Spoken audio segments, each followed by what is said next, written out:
What's up mga idol? Problema nyo rin ba yung mahinang hand grip?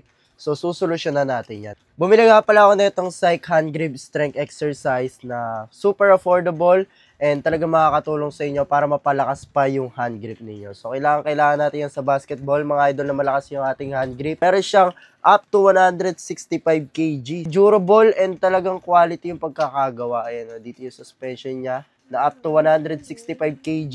Pagandahan dyan is nabibilang na kung ilan yung nape-press nyo. Kaya katulad na lang nito na kapag yan, pirines natin, dadagdagan ng isa. So kung gusto nyo pa mapalakas yung hand grip nyo and lumaki yung forearm nyo mga idol, ilalagay ko yan sa low basket ko yan sa baba. Siyempre, flex ko na rin nga pala itong suot-suot ko na Psych din, na compression. So ito yung ginagamit kong panloob pang pag maglalaro ako ng sa mga liga and basketball and sa mga ensayo ko or tuwing nag-workout ako. Kaya ilalagay ko rin to sa yellow basket ko yan sa baba. Kaya kung gusto nyo order guys ng ating hand grip strength exercise and yan, compression, lalagay kayo sa low basket. Umorder na kayo, super affordable lang. Yun lang. Peace!